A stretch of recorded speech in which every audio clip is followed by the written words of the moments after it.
This is a homily for Easter Sunday. The Gospel for the Easter Vigil is taken from the Gospel of St. Luke chapter 24, verses 1 to 12. The Gospel for the Mass during the day is taken from the Gospel of St. John chapter 20, verses 1 to 9. The Gospel used at the Easter Vigil may also be used at the Mass during the day. To download the text of this homily as a PDF file, go to sundayhomilies.au. Theologian Gerald O'Collins says this about the importance of the resurrection. In a profound sense, Christianity without the resurrection is not simply Christianity without its final chapter. It is not Christianity at all. O'Collins is echoing the words of St. Paul in his letter to the Corinthians. If Christ has not been raised, your faith is pointless and you are still in your sins. But what does it mean to say Christ has been raised? Let's go to the first of the four Gospels to be written, the Gospel of St. Mark. Mark tells us that when the Sabbath was over, Mary of Magdala, Mary the mother of James, and Salome brought spices so that they might go and anoint him. And very early in the morning, on the first day of the week, they went to the tomb when the sun had risen. They were saying to one another, "Who will roll away the stone for us from the entrance to the tomb?" But when they looked up, they saw that the stone, for it was very big, had already been rolled back. On entering the tomb, they saw a young man seated on the right-hand side, clothed in a white robe, and they were amazed. This young man, dressed in white, presumably an angel, then speaks to the women. And what does he say? "The spirit of your master lives on. His immortal soul has been taken up into heaven." That, of course, is not what the young man says. He says, "Do not be amazed. You are looking for Jesus of Nazareth, who was crucified. He has been raised. He is not here. See the place where they laid him." Theologian Fleming Rutledge offers this reflection. Suppose for a moment that the angel in Mark's story had stood outside the still closed tomb and said to the women, "The spirit of your master lives on," or "The immortal soul of Jesus has gone into heaven." Maybe this would have comforted the women. Maybe it would have encouraged them to pick up their lives, warmed them with a religious glow and a sense of possibility. Maybe. In view of what they had witnessed at Golgotha, I doubt it. In any case, this is not at all what Mark describes. Mark tells us that the tomb was empty. The body was gone. This is not a story about the immortality of the soul. Easter is about the resurrection of the body. In the words of the Apostles' Creed, I believe in the resurrection of the body and life everlasting. Note that Jesus rose bodily. New Testament scholar Tom Wright argues that we have Platonized our eschatology. What does he mean by that? The English word eschatology comes from the Greek word eschatos, which means last. So eschatology is that branch of theology dealing with the last things, with death, judgment, and eternal life. What does it mean to say that we have Platonized our eschatology?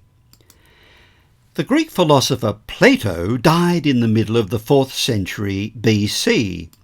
He taught that the human person was both body and soul. Body, soma, and soul, psyche. But Plato argued that the soul was immortal and therefore existed before the body and will continue to exist after the body is gone. He also likened the body to a prison. The implication of this is that the real me is the soul, and for the time being it has been imprisoned in this body of flesh. But at death, the soul is finally set free from its bodily prison. Immortality of the soul was a commonplace belief in the Hellenistic world of Jesus, although it was not a Jewish idea. Nor can Christian eschatology be reduced to the immortality of the soul. Christianity proclaims the resurrection of the body. So when Wright argues that we have Platonized our eschatology, he's saying that many people have interpreted life after death as souls going to heaven, rather than the promised new creation.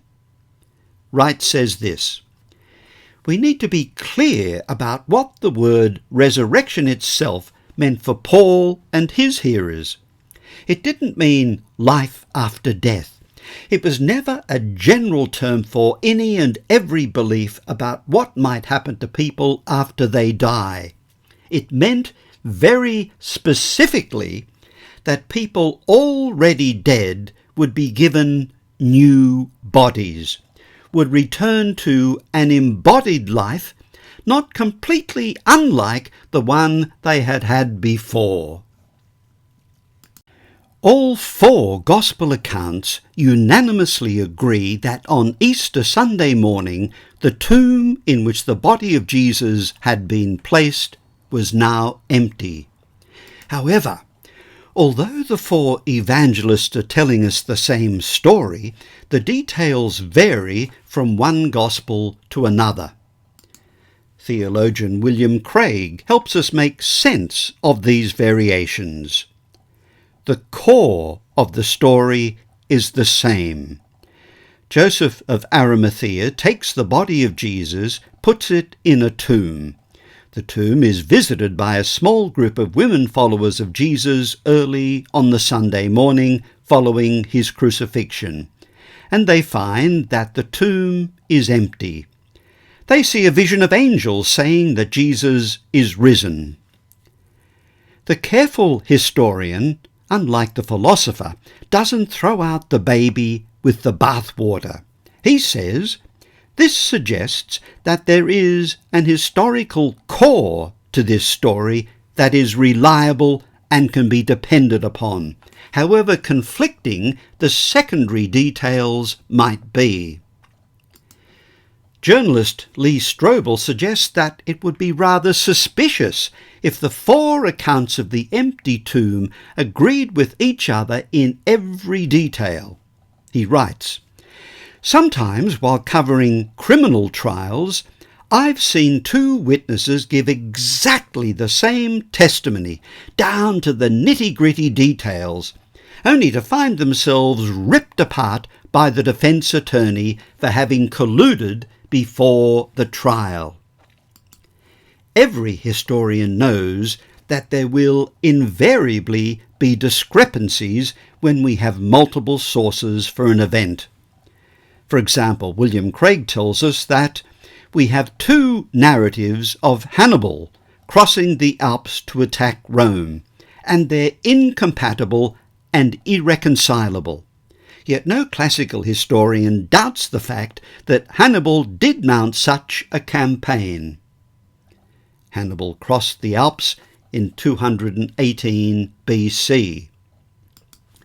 In his book, Archaeology, a Very Short Introduction, Paul Bahn reminds us that it is not unusual to have significant discrepancies in the historical record.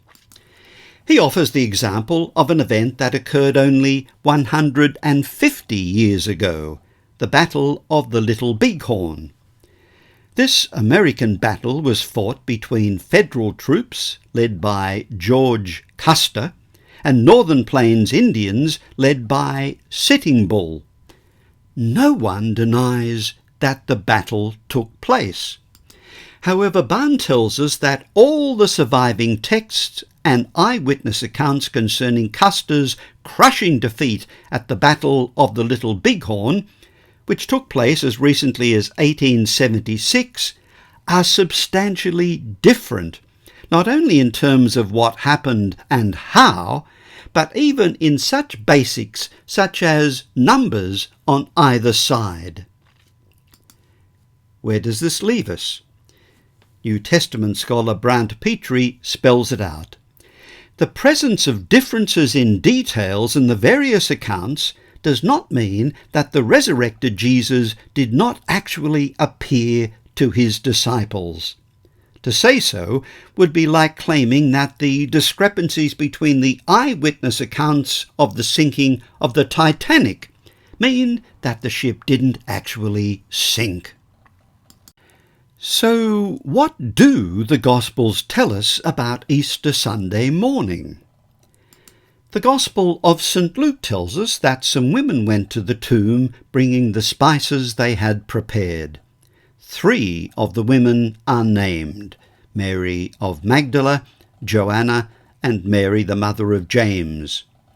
Other unnamed women accompany them. They find that the stone had already been rolled away. Suddenly 2 men in dazzling clothes were standing beside them. The women are terrified. The men say to them, "Why are you looking for the living among the dead? He is not here. He has been raised up."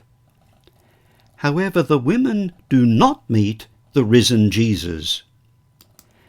In John's account, Mary of Magdala, on her own, comes to the tomb early on the first day of the week when it was still dark. The stone had been moved away from the entrance to the tomb. There were 2 angels in white sitting where the body of Jesus had been, one at the head, the other at the feet. And finally, Mary meets the risen Lord, whom at first she mistakes for the gardener. But let me focus for a moment on a seemingly incidental detail in John's account of the empty tomb. John tells us that when Mary of Magdala entered the tomb, she saw 2 angels in white. They were sitting where the body of Jesus had been, one at the head, the other at the feet. This attention to a seemingly incidental detail immediately evokes the image of the Ark of the Covenant, which had once rested in the Holy of Holies in Solomon's temple. The top of the ark was known as the mercy seat, and in the book of Exodus, God explicitly tells Moses, "You will make 2 cherubim of beaten gold. You will make them at the 2 ends of the mercy seat. Make one of the cherubim at one end and the other at the other end. Make the cherubim at either end." Note the insistence on the positioning of the cherubim. In several places in the Hebrew Scriptures, God is referred to as the one who dwells between the cherubim. In Mark's account of Easter Sunday morning, we're told that 3 women, Mary of Magdala, Mary the mother of James, and Salome, brought spices so that they might go and anoint him. The stone had been rolled back. When they enter the tomb, they see a young man clothed in a white robe. He says to them, "Do not be amazed. You are looking for Jesus of Nazareth, who was crucified. He has been raised. He is not here. The women do not meet the risen Lord, but the young man gives them instructions. Go and tell his disciples and Peter, he is going ahead of you to Galilee. There you will see him just as he told you. Mark then tells us that they fled from the tomb, for trembling and amazement had gripped them. The women are so afraid that they say nothing to anyone. That at least is their initial reaction. Eventually they must have told others what had happened at the empty tomb, otherwise we wouldn't be reading about it. Finally, in Matthew's Gospel, only 2 women go to the tomb, Mary of Magdala and the other Mary. An angel rolls away the stone. The 2 Marys meet the risen Lord, who tells them, "Do not be afraid. Go and tell my brothers that they must leave for Galilee. There they will see me." Michael Grant, historian and author of many books on ancient history, makes this observation. True, the discovery of the empty tomb is differently described by the various Gospels, but if we apply the same sort of criteria that we would apply to any other ancient literary sources, then the evidence is firm and plausible enough to necessitate the conclusion that the tomb was indeed found empty. But of course the empty tomb doesn't prove the resurrection of Jesus from the dead. Matthew's Gospel is obviously responding to accusations that the disciples of Jesus stole the body from the tomb by night while the soldiers slept. That is exactly what happened to the body of the famous actor Charlie Chaplin. Following his death on Christmas Day 1977, Chaplin was buried in the village cemetery of Coursières-sur-Vevey, near Lausanne in Switzerland. However, on the night of March the 1st, 1978, 2 unemployed car mechanics exhumed Chaplin's body and reburied it in a cornfield outside a nearby village. They then attempted to extort $600,000 from Chaplin's family for the return of the coffin. To prove that they had the coffin, the thieves provided a photograph of it prior to reburying it in the cornfield.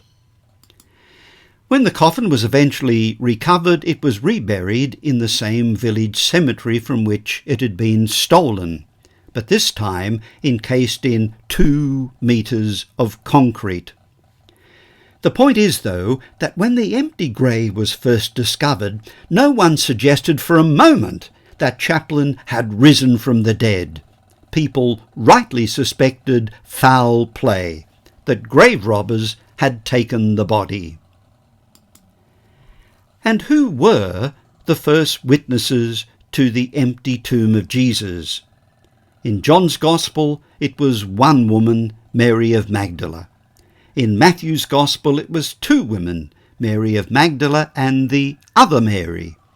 In Mark's Gospel, it was 3 women, Mary of Magdala, Mary the mother of James, and Salome. In Luke's Gospel, it was a group of women, 3 of whom are named, Mary of Magdala, Joanna, and Mary the mother of James. William Craig makes this observation.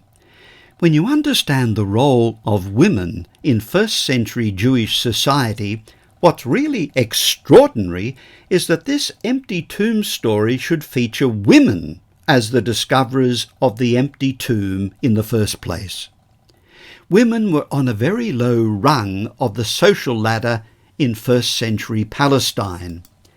Women's testimony was regarded as so worthless that they weren't generally allowed to serve as legal witnesses in a Jewish court of law. In light of this, it's absolutely remarkable that the chief witnesses to the empty tomb are these women who were friends of Jesus.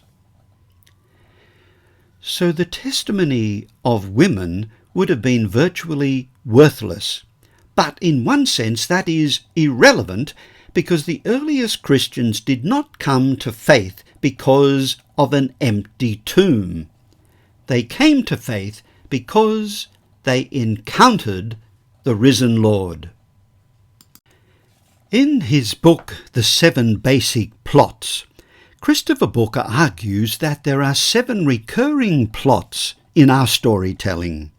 He calls them overcoming the monster, rags to riches, the quest, voyage and return, rebirth, comedy and tragedy. Within each of these plots there are 5 acts. Firstly, we have the call to action. Secondly, a dream stage in which everything goes well. Thirdly, a frustration stage during which things aren't turning out as anticipated. Fourthly, a nightmare stage where things go horribly wrong. And finally, a resolution. We can detect each of these 5 stages in the way that the evangelists tell the gospel story. Firstly, we have the call to action.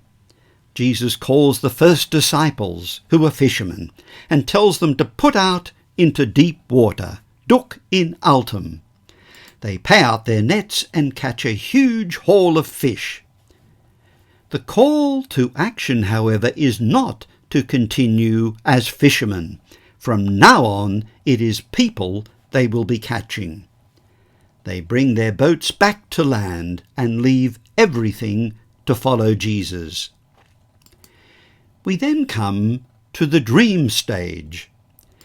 Jesus called the 12 together and gave them power over all demons and to cure diseases, and he sent them out to proclaim the kingdom of God and to heal. They set out and went from village to village proclaiming the good news and healing everywhere. On their return they gave him an account of all they had done. In other words, their ministry is successful and all seems to be going according to plan. But we now come to the frustration stage. The plan isn't unfolding in the way that the disciples had anticipated. The 3 synoptic Gospels tell us that on the way to Jerusalem for the celebration of Passover, Jesus tells the disciples 3 times about the fate that awaits him in Jerusalem. He must undergo great suffering, be rejected by the elders, the chief priests, and the scribes, and be killed. And after 3 days he will rise. On each of these 3 occasions, the disciples fail to understand what he's talking about. A suffering and dying Messiah is beyond their comprehension. They're more concerned with which of them is the greatest, about positions of honour and prestige. They have to learn that discipleship is about a cross, not a crown. It's about being last, not first. It's about being servant and slave, not lord and master. It's about service, not prestige. It's about self-sacrifice, not honour and glory. This brings us to the nightmare stage. One of the disciples betrays Jesus for 30 pieces of silver. Peter denies 3 times, even knowing Jesus. The disciples flee in fear. Jesus is arrested and crucified. His body is placed in a tomb, and that, it would seem, is the end of it all. The disciples were discouraged and depressed, certainly not expecting Jesus to rise from the dead. But the gospel story is not yet finished. We come to the resolution stage. On the third day, Jesus rises from the dead. Over the next 2 Sundays, we'll be reflecting on the appearances of the risen Lord to his disciples. That brings us back to the empty tomb. An empty tomb of itself proves nothing. As we've seen, the empty grave of Charlie Chaplin was the work of thieves hoping to extort money from Chaplin's family. The disciples were transformed not by an empty tomb, but by their encounter with the risen Lord. And this was not an encounter with a ghost or a phantom. The risen Lord had a physical body. He ate with his disciples. They could touch his wounds. Jesus had not discarded his human body like an old garment.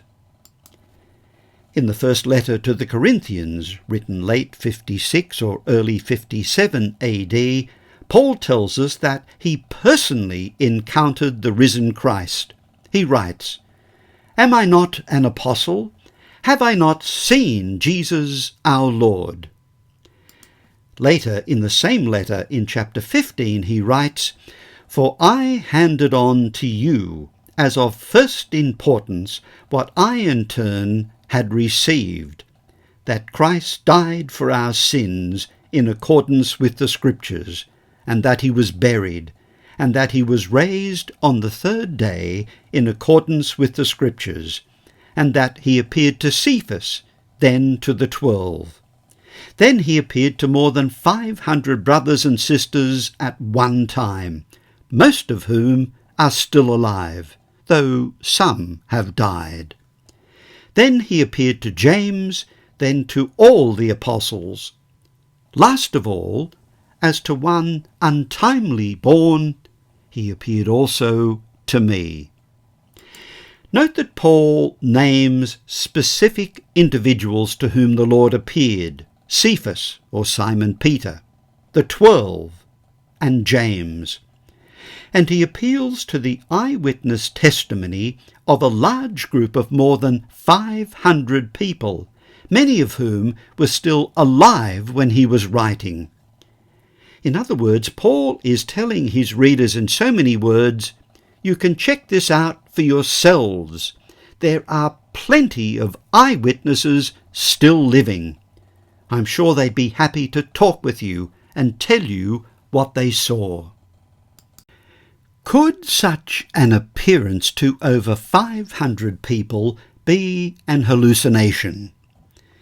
American psychologist Gary Collins tells us that hallucinations are individual occurrences.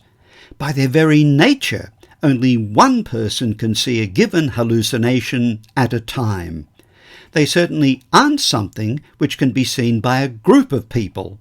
Neither is it possible that one person could somehow induce an hallucination in somebody else. Since an hallucination exists only in this subjective, personal sense, it is obvious that others cannot witness it. The combination of the empty tomb and the appearances of the living Jesus explain why the disciples regathered and committed themselves to spreading a very specific message, that Jesus Christ was the Messiah who died on a cross, returned to life, and was seen alive by them. They were prepared to proclaim this message without any payoff from a human point of view. In the words of J.P. Moreland, Professor of Philosophy at the Talbot School of Theology, it's not as though there was a mansion awaiting them on the Mediterranean. They faced a life of hardship.